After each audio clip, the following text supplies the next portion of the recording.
Hello and welcome to the third episode of the Green Sofa Dialogue. Today I'm joined by Andrea Vogt, the Director General of the European Partnership for Energy and the Environment, and Anne Pettifor, author of The Case for the Green New Deal and the Director of PRIME, the Policy Research in Macroeconomics. Anne, Andrea, thank you both so much for joining me today. Let's get started with our very first question. Yeah. Mm-hmm. Anne, I'll ask you first, what should the priorities be to ensure a green recovery of the global economy post-COVID-19? Well, the priority must be to, first of all, recognize something that we failed to recognize before COVID-19 was that this was inevitable, that this was going to happen. So we weren't prepared. We weren't prepared enough. Some countries were prepared, some countries had taken precautions, but most countries were not prepared. We've got to prepare, we've got to know and understand that we are facing shocks, terrific, huge shocks. We know because the scientists have told us. Professor Golden at Oxford University wrote a book in which he predicted that this would happen. And other scientists are telling us that there are more pandemics in the pipeline. But even more worrying are the shocks that we are going to endure from the climate breakdown, from the breakdown of the systems on Earth that support life. And those are going to be very big shocks. We know that the temperature in the Arctic right now is abnormally high, and the consequences of that and of the melting of the Arctic are going to be immense for the Northern Hemisphere. So we need to begin by understanding that it's an absolute priority for all economies now to prepare for these shocks in ways that we were unwilling to do before. That means long-term thinking. That means thinking in big scale terms and not in, sort of small change terms. I mean, I'm following to an extent the debate in the European Parliament around the next 7 years of financing, the financial framework for the next 7 years. And the arguments are around the small change, It's as if it's easier for us to worry about the pennies without being able to see the big picture. So I worry that our politicians are obsessed by minutiae. They have failed to notice that the federal budget for the European Union is 1% of GDP. Right? That is nothing. That is nothing for dealing with these shocks. In the United States, the federal budget is 18% of GDP. They can be more prepared. They have the resources. The European Union is denying itself the resources. It's denying itself a role in the global economy for dealing with these problems. So I think we have to look forward, we have to understand the nature of the shocks facing us, and we have to have the courage to prepare for that and to do that by thinking at a much larger scale than we do at the moment. Thank you. Andrea, the same question. What should our priorities be? Yeah, thank you. Yeah, so I think Anne said a lot of the things I would have said as well, in particular that we need a long-term thinking. It's not done by just looking at tomorrow. Especially from an industrial perspective, from an investment perspective, we can't just look at 1 year or 2 years. We really need a long-term perspective in order to make the right investments, etc. So that's certainly a very important message, but also very much the fact that now we are all focused on COVID-19, but that doesn't mean that the environmental emergency is going to go away. It's rather the opposite. And the danger is that we just focus on this pandemic, which is horrible, obviously, and where everybody needs to act and everybody is concerned. So it's not at all to minimize that. But it's just to say that even if this is around, we have to keep the focus as well on this environmental emergency we are facing. And for example, the United Nations emissions gap report, it's called, I think, also says very clearly that we have to at least multiply emission reductions by 5 if we want to reach the Paris Agreement goals, or 1.5 degrees global warming. So clearly something needs to happen. And from an industry perspective, we believe that we have 3 top priorities that we really need to focus on. One being energy efficiency, using energy more efficiently and resources more efficiently. The second one being the renewables, have more renewables, and the third one being more electrification as well. And when we look at electrification, I'm thinking, of course, about heating and cooling, because that's the industry I'm representing. But at the same time, heating and cooling represents about half of the total final energy consumption, whether that's in Europe or on a global level. It plays a very important role. And if we look at heating specifically, around 80% of that energy is still based on fossil fuels. And we cannot continue like that. If we continue like that, we'll never be able to address the energy-related emissions, which are basically 80% of the total emissions. So we really have to address energy. And the heating and cooling sector certainly has a role to play there. We also need to adopt a more systemic thinking, not just look at a product in itself, not just look at a heating device or a cooling device or whatever it is, but at the system where and how this device is installed, this appliance is installed. So we have to look at system integration. For example, the European Union, the Commission just published its strategy about smart sector integration. So that's certainly a very, very important component, because it will help to connect those dots and to raise awareness on the importance of connecting those dots, using, like, for example, waste heat, which is generated by different processes, how to use that waste heat, how to make sure that it can be, that we can benefit from that, for example, to use it for heating purposes, to use it to generate cold, for example. There are a lot of different opportunities in this systemic approach. And also, thinking long term, we need to make sure that we provide for the flexibility for the grid as well, because as we want to increase the share of renewables and to switch more and more to renewables, we also need to make sure that the grid can handle that.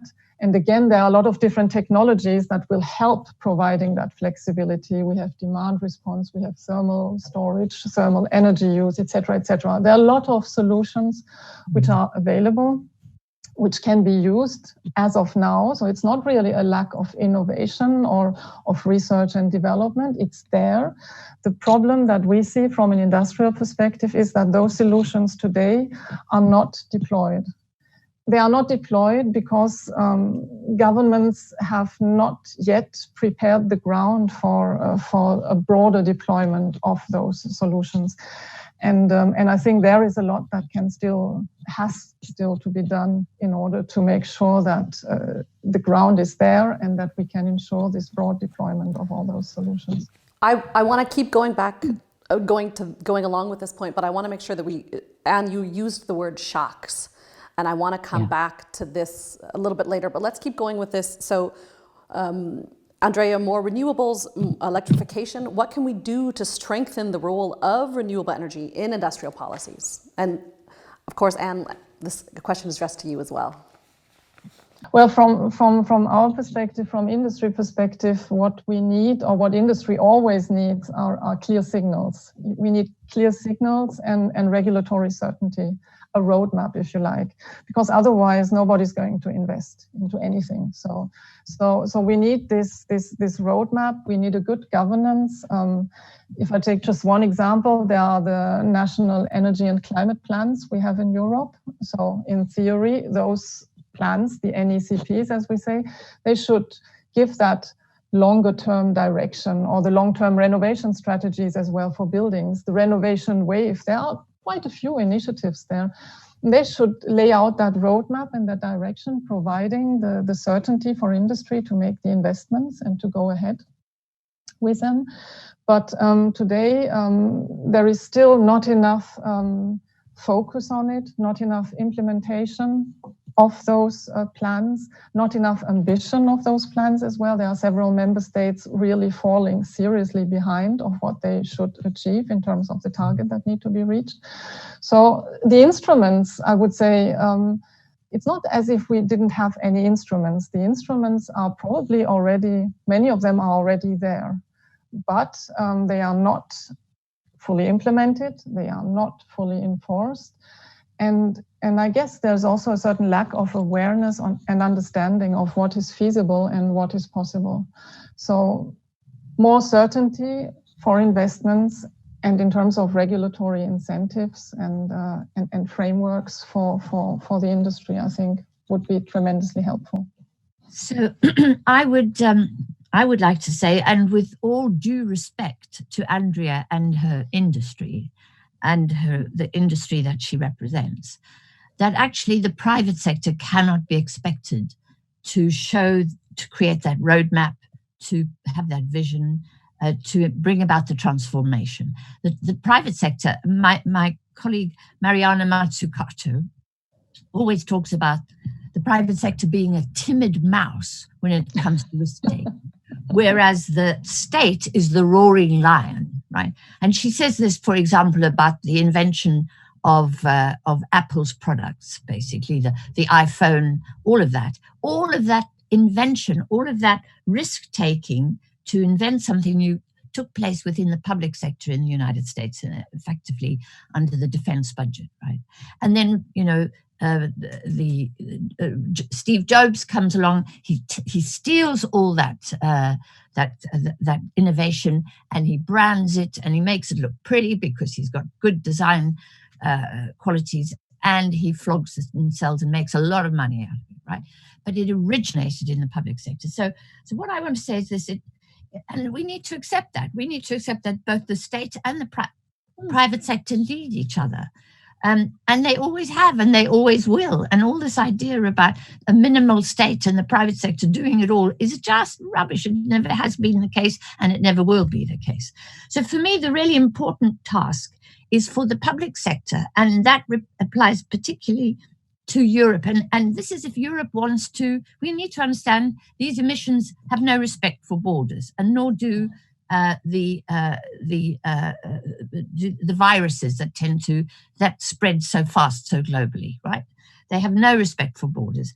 We also know that if Europe were to act, all 28 states were to act together, that would lower costs and it would improve output and so on and so forth. So for me, the role that has to be played now is by the European Commission investing or leading the investment in three big sectors. The one is energy, the other is transport, and the third is land use, right? Those sectors have to be transformed if we expect as humanity to continue to survive on this planet, right?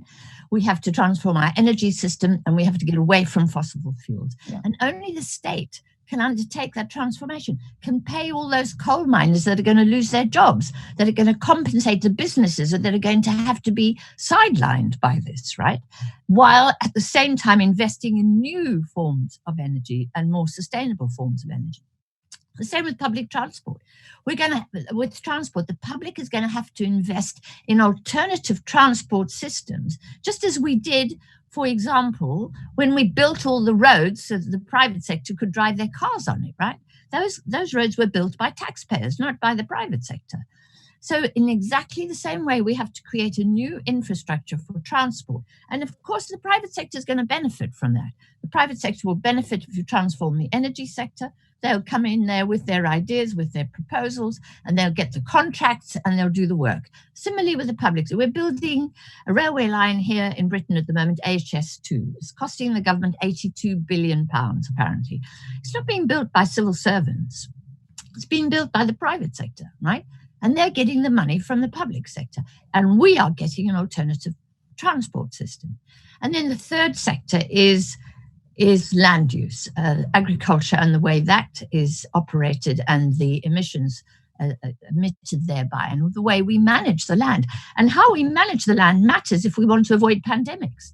Right now, we've so invaded the spaces occupied by nature. We've so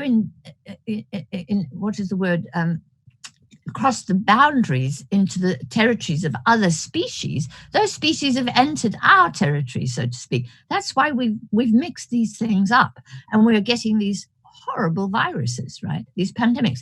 And then what we've done is to enable those viruses to travel from Wuhan to Minnesota in less than a day, right? Because we've globalized and we have flights and aeroplanes and so on and so forth. Our transport systems are vectors for disease.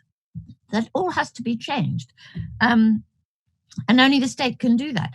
But we need to understand that that transformation can happen and the private sector can participate in it. But unless we think in those terms of transformation, instead we think about the pennies here and the pennies there and whether this is a deficit or not, then we don't see the storm coming that's going to flood us and leave us homeless.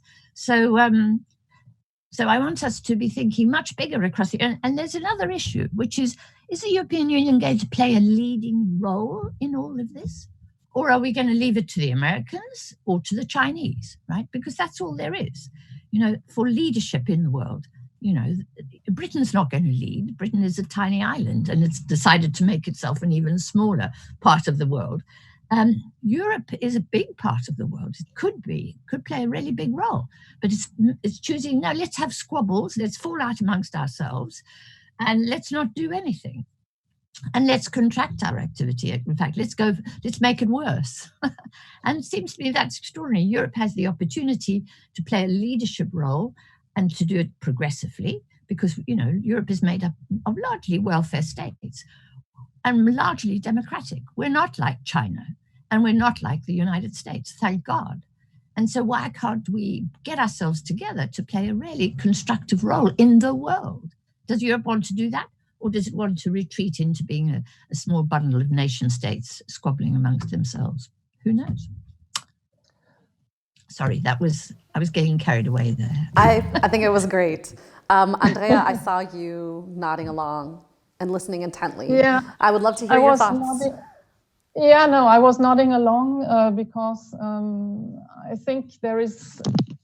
I think the interplay between the public and the private sector is extremely important. And that's also what I wanted to emphasize. It's the fact that from an industry perspective, the technologies are there, but they are not deployed because we are lacking what you were saying, and we are lacking this vision from the state, from the governments, and very much, and that comes back to what you were saying in the end, from the member state level, where you see this trend of everybody on their own, doing their own little thing and lacking the big picture.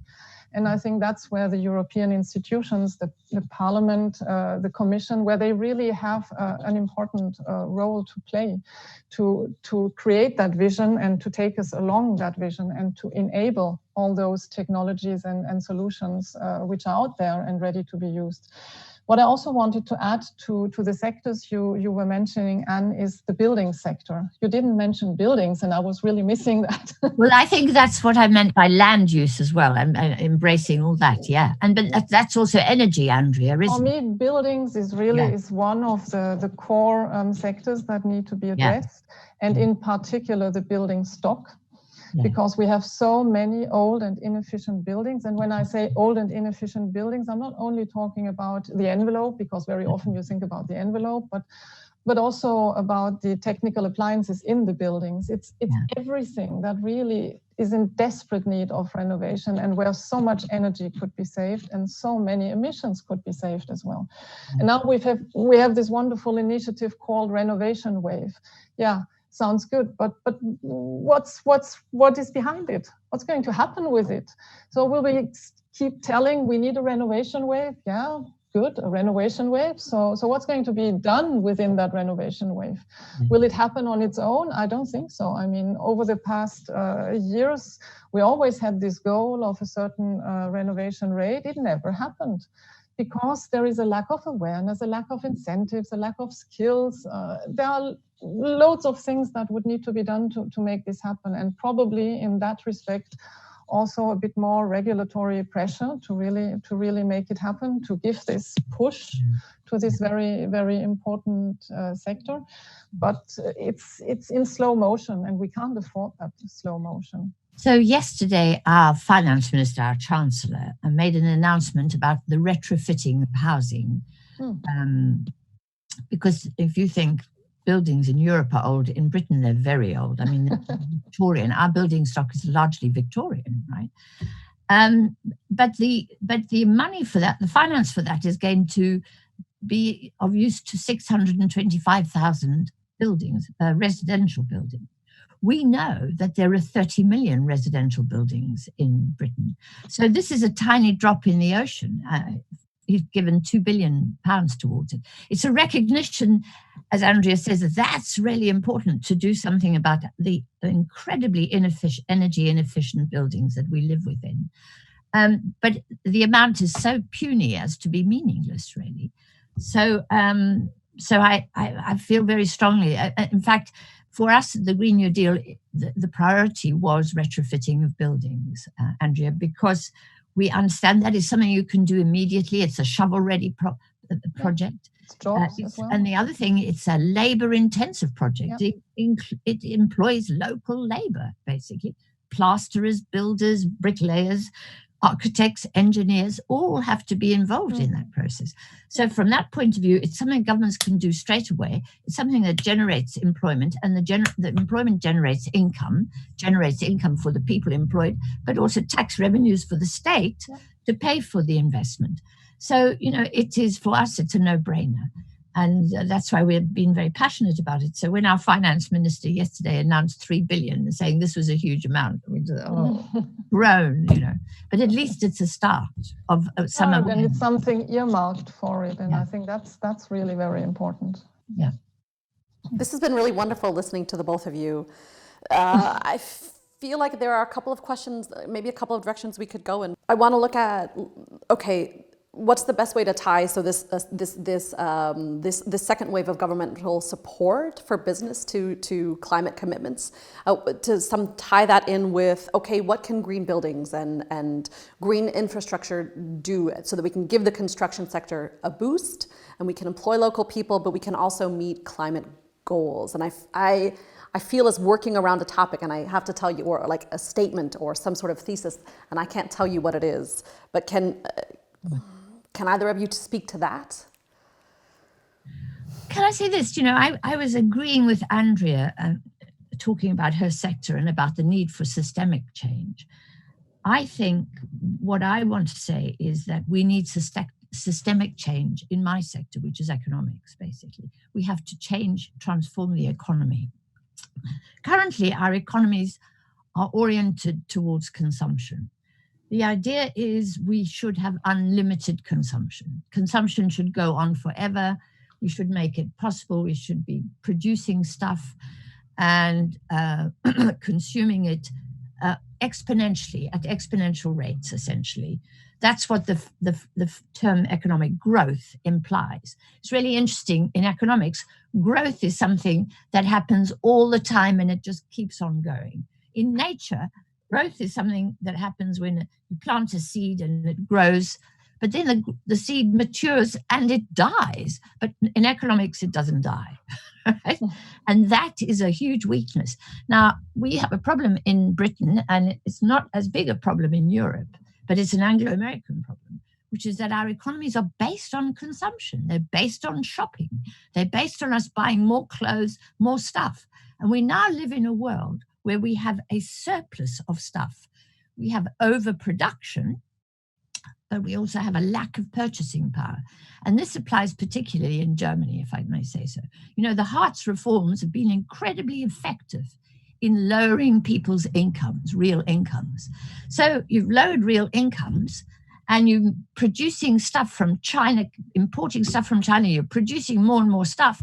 But because you've lowered incomes, people can't buy the stuff. That's one thing that's happening. So we have a massively unbalanced. So we now have gluts. We've got gluts of oil. We've got gluts of steel. We've got gluts of diamonds. We've got gluts of cocoa. We've got gluts of everything. And they're not being consumed. So we have to stop this machine that is just churning out stuff. And then we must stop the desire, the want, which is, we want stuff. We want more and more stuff. We want. And we've decided that we are not allowed to curtail our wants. We've got to curtail our wants and we've got to focus on our needs. We need food, we need water, we need clean air, we need, sustainable earth, etc., etc. We need security, all of that. We need health. These are things we really, really need and survive on. Those should be the focus of our economy. Instead, our economy is on what do we want? What do we fancy? You know, do we fancy another outfit? Do we fancy another something or other, another gadget in the kitchen? What do we fancy? And we go out and get it. And that cannot go on. And so that systemic change has to happen in the economy. Now, I don't see any politicians talking about that. But if we want to deal with this crisis, with these shocks that are coming, we have to deal with a system that's generating too much stuff, essentially. Sorry, that's another sermon from me, really, but I feel very strongly about that. And just as you need system change in the energy sector, you need system change in the economic sector. Maybe just to add to that, to what you were saying, it's all based on consumption and getting more and more. Also, it's a tiny example, perhaps, but it's also an important trend which we see, but which is still in its beginnings, probably, where you don't focus anymore on the product that you would buy, but you focus on the service that product provides. So you wouldn't sell light, for example, but you would light bulbs, but you would sell the light itself. So you wouldn't sell the heat pump, but you would sell the heating and the cooling, for example. So there are new business models, and one again related to our sector, which is called cooling as a service. So you would not anymore. The manufacturer would not anymore sell his equipment, but he would sell the cooling provided by that equipment. And that would be at the same time an incentive to sell energy efficient equipment, because it would then consume less of energy, for example, and that in turn would take away the higher investment cost for the consumer, and also the fact that the consumer needs to go out and buy all that stuff, because he would just pay for what he uses. And I think these are models which are in the making, which are out there, which start to get some traction. But again, for such models to take off, we need, first of all, it's about awareness, of course, but it's also, if it's happening at a bigger scale, we also need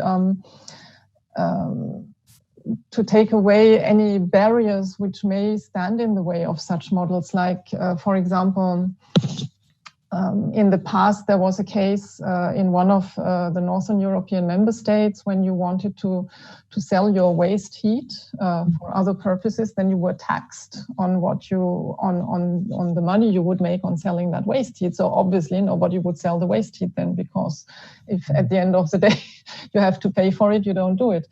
And there are also ways of making contracts and agreements easier to handle that sort of models. But I think that goes in the direction of what you were saying, and that we need to move away from the consumption as such, from buying more and more stuff, and focus really on the service that is provided and on the needs that we have. And it also goes along with something else, which I think is very important, which is behavioral change on a more broader perspective, that people start paying attention to all these things. And now I'm talking just about a consumer.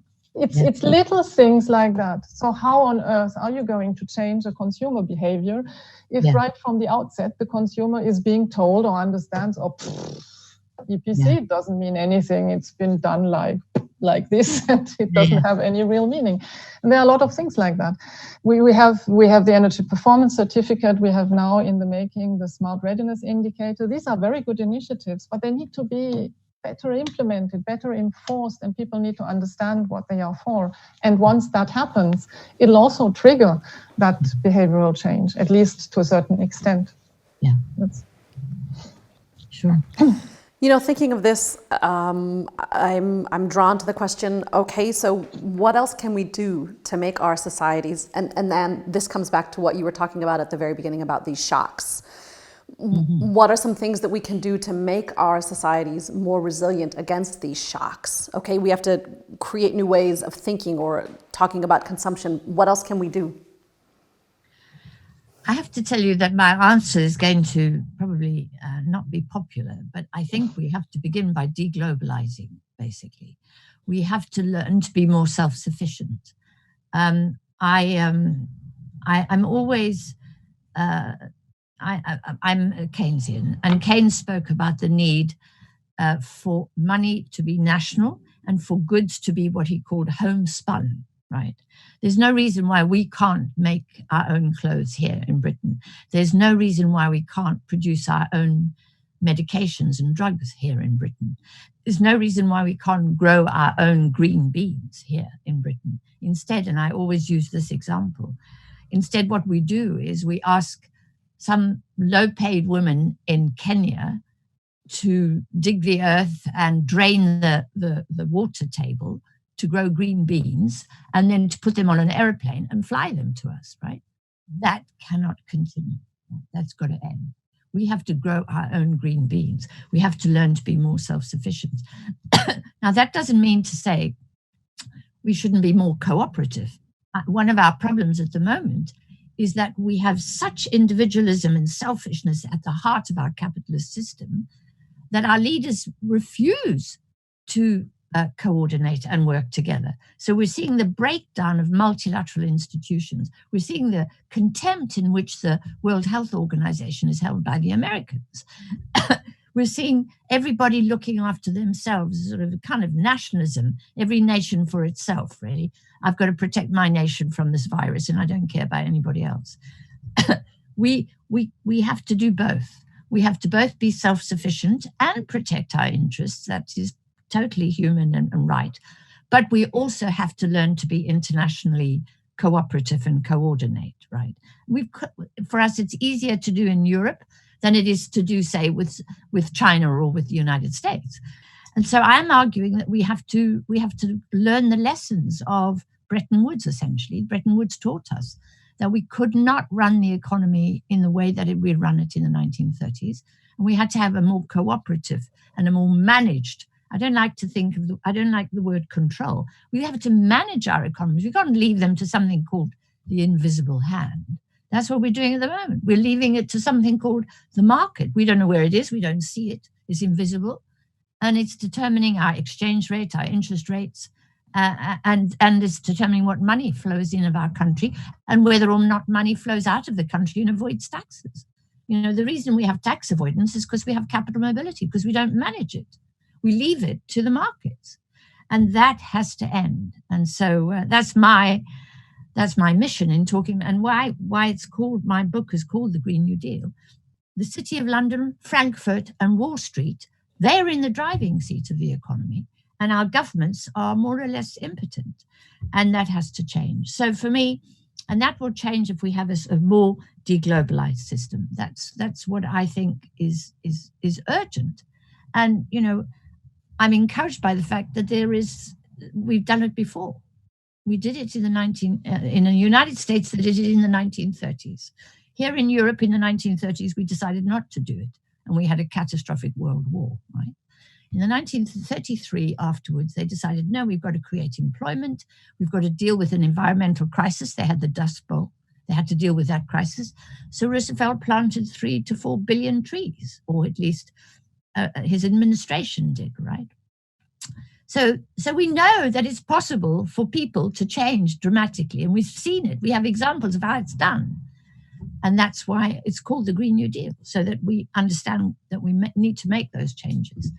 And we've done it before, we can do it again. So that's what I think we have to do to enhance our future resilience. I wrote down a lot while you were talking. I don't really know where to start. There's a lot to start on there. There's a lot to start upon, yeah, indeed. So I maybe start with what you were saying about globalization. So you were saying we have to bring it back more. We have to deglobalize to a certain extent. So without even taking a position in favor or against the need for deglobalization, I'd just like to add a little bit from an industrial perspective how globalization is being perceived, because industry has supply chains which are a bit everywhere. So they go across the world, and that's something I don't see this changing. It's something which is well established for a number of reasons. So it's rather unlikely this is going to change completely. And there are also positive points about that. So for example, if a manufacturer would have a facility or facilities in China, for example, then those facilities typically would produce for China and not necessarily for the other side of the world. But what is difficult for industry at the end of the day is that very often you have very different standards and very different requirements and framework conditions across the world for the very same products. On the other hand, you can't say that what is good for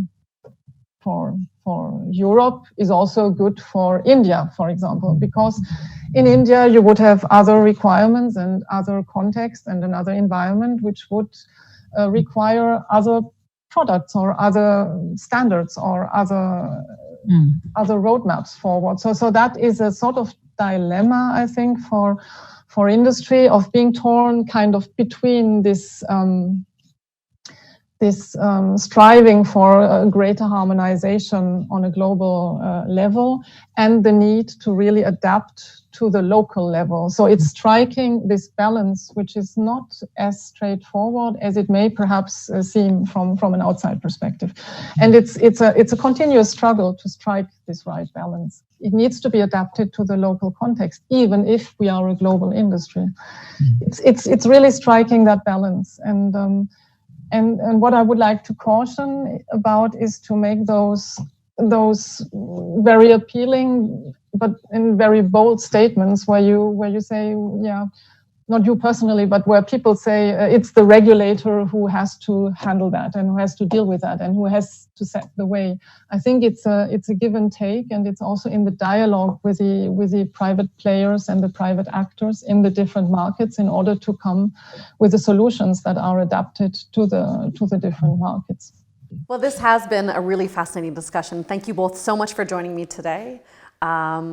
Before we say goodbye to each other, I just have to mention Anne in the back. Is that a Freddie Mercury statue in the back? It is indeed. It is indeed. I was given it, or we were given it, when I ran a campaign, Jubilee 2000, for the cancellation of the debts of the poorest countries. And at the Brit Awards one year, Muhammad Ali came to support us, to say this was a good thing and you had to support it. And he wanted to get the music industry behind it. So Bono of U2 arranged for the music industry to give an award to Muhammad Ali, and that was the award. Oh, wow. And of course, Muhammad Ali went back to America and left it behind. And so I am the lucky one to have it. And that's why I've got Freddie Mercury in the background. That is quite fantastic. Andrea and Anne, thank you both so much for joining me today. And I hope that you will all join us for the 4th episode of the Green Sofa Dialogue as we take a look at green finance. Bye. Thank you. Bye.